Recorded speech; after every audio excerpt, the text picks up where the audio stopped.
Behind the music of Old Gods of Asgard lurks a Finnish band called the Poets of the Fall. And they are good friends of mine. And we obviously started collaborating with Poets already with Max Payne 2. It's like a sheer wall. Ah! Al! There's something moving down here! Barry, it's a Taken! Use a flare, Barry! Yeah! Barry, are you alright? I'm good, Al! I'm great! Guess you never messed with anyone from New York City before, huh? Video game storytelling uses many different mediums, and music definitely is one. And at some point I started thinking about the idea that we would have a fictional band and we would custom create music that would be in-world. And with that we could have lyrics and themes that are part of the storytelling. And that's what Old Gods of Asgard is all about. We had multiple songs created by Poets of the Fall for the first game. We continued with that in Alan Wake's American Nightmare, and now in Control we have done it again with Take Control. Now I feel this is a wonderful direction, and I'm sure that in the future we will be looking into this as well. Other than that, licensing songs for Alan Wake was an important part of the episodic structure, finding fitting songs for end of episode moments, and I'm still very proud and very happy of the selection of songs that we have from David Bowie and Nick Cave and Poe, all greatly fitting into this experience. When he stopped the car at the Anderson farm, Walter felt relieved. Oblivion was close at hand. The brothers wouldn't miss a jar of moonshine or two in the booby hatch. But then he saw the man on the porch, and he knew who it was. Driving for his life and knowing it was useless, he didn't realize he was crying until he couldn't see the road for the tears.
I needed a light to destroy them to get through.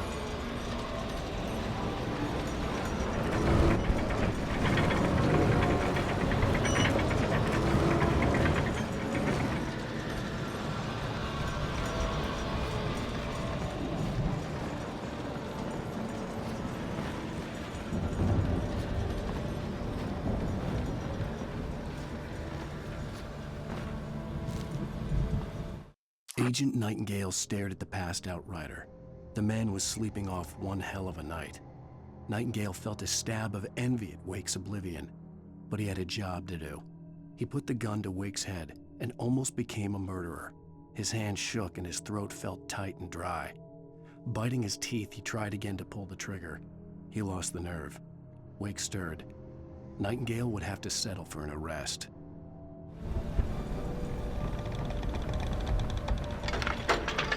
I hoped there'd still be a working generator somewhere around here to power up the old lights by the gate.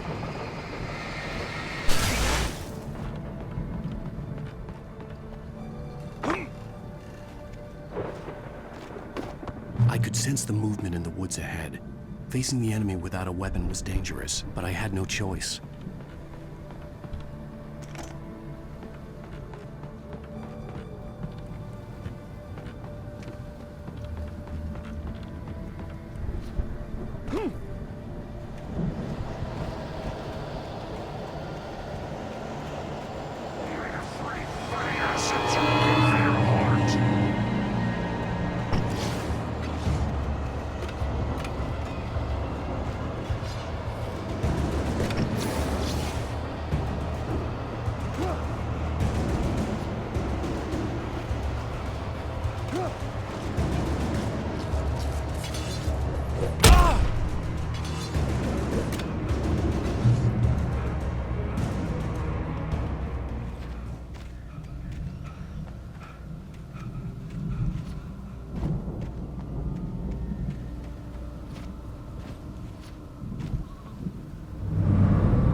Was driving away from the farm, headed in the same general direction as I was. For all I knew, it was Barry, caught in the consequences of leaping before looking.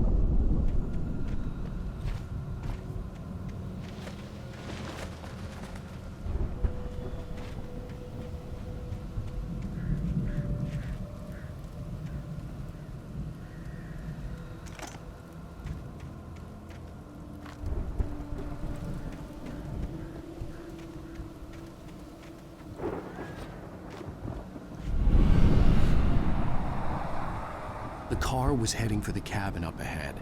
It wasn't far. If it was Barry, I would see the damage soon.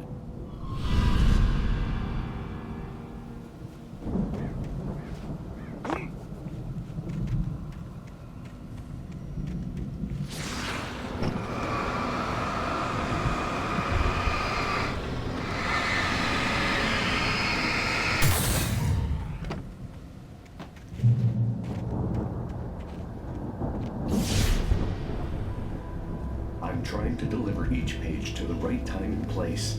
I'm trying to show you how the story goes. I had seen glimpses of the light before. I had seen it in my dream. It was a strange spaceman or a diver in a bulky suit.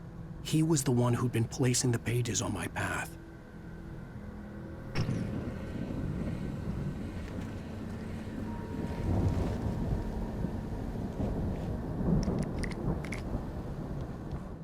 The dark presence followed the choreography laid out to it in the manuscript, growing stronger and stronger, moving like a storm from one scene of destruction to the next. But it was still bound to follow the story and chained to the dark place it came from. When the story reached the end it longed for, it would finally be free.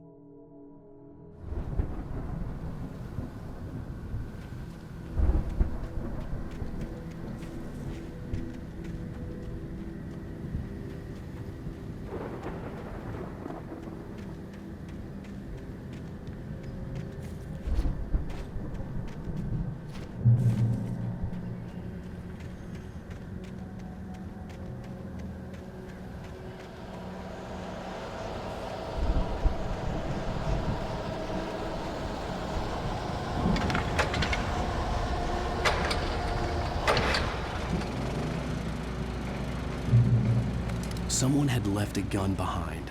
Now I had a fighting chance of reaching the farm.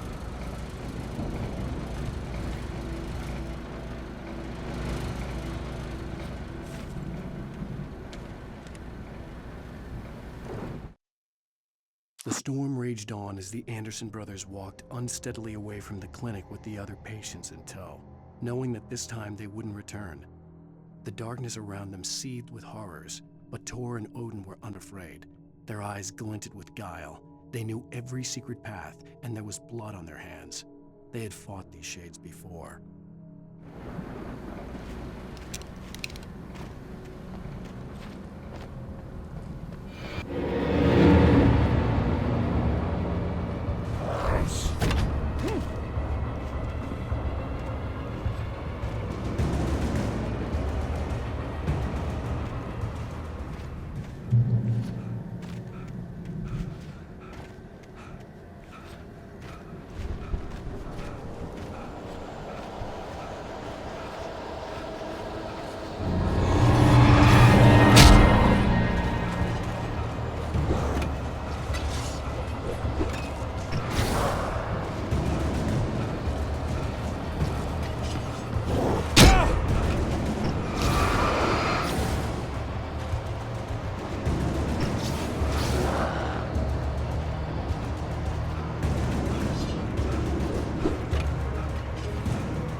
See the car, but there was no sight of the driver.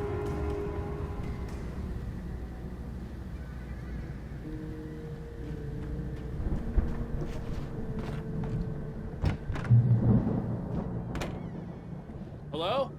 Anybody here? Barry! No! Danny, you're not! Please! What are you? No! Don't! I'm sorry!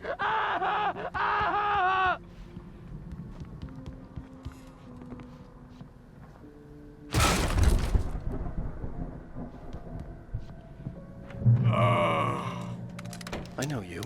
You were in jail the other day. I went to the farm again for the moonshine, you know? It makes you see. They're not gonna miss it. They're in the loony bin. But my buddy, Danny, I lost him. Something's gone wrong with him. It's not him. Like a real bad follow-up to a real good movie. The best friend's suddenly the bad guy.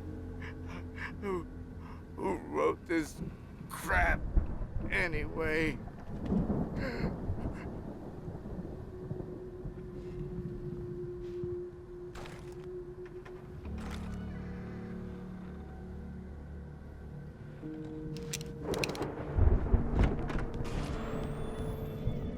I've run through every possible course in my head.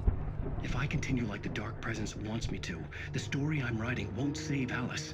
It's a horror story, and it's going to kill her, and me, and everybody in this town. No one will survive. Darkness will consume everything. This is what it's wanted all along. It will be free, unstoppable. It used Alice to get to me, dangled her in front of me to keep me going. It was never going to release her. I'm going to change this. I'll escape. I've written myself into the story. I'm now the protagonist. This feels like a terrible risk, but it's the only way to save Alice. I'll be bound by the events of the story just as much as anyone else who's been woven into it. The story must stay true for this to work. There have to be victims along the way, near escapes, cliffhangers. In a horror story, it can't be certain that the hero will succeed or even survive. He almost has to die. I'll write my own escape into the story next. I need help. Zane's going to be the one who'll help me. I'll make it happen.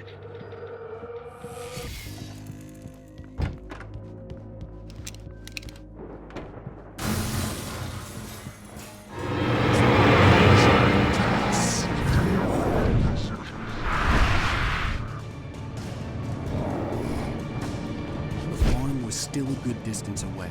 I'd need a car to get there fast.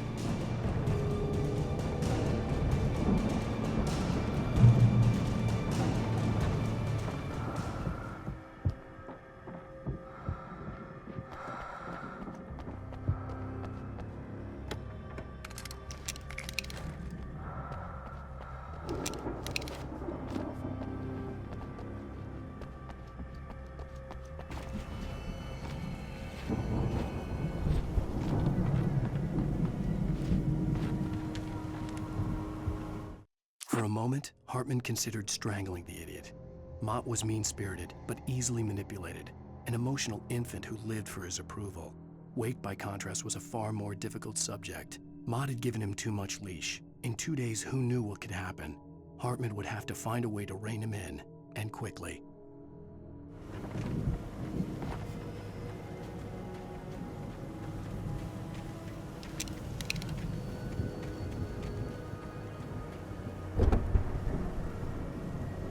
If Barry wasn't up here, he was probably in trouble down at the farm.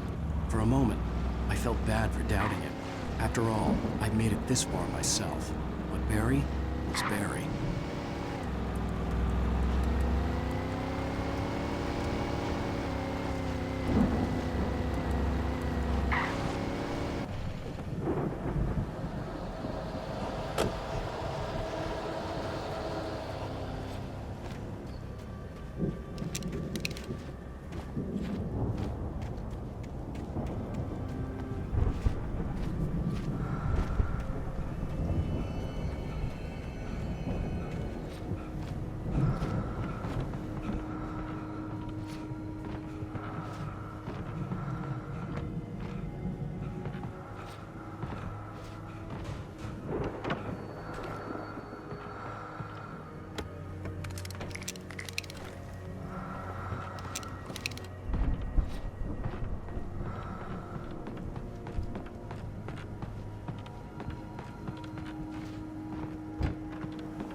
Well, as I'm sure everyone's noticed, that storm we all felt coming is finally here.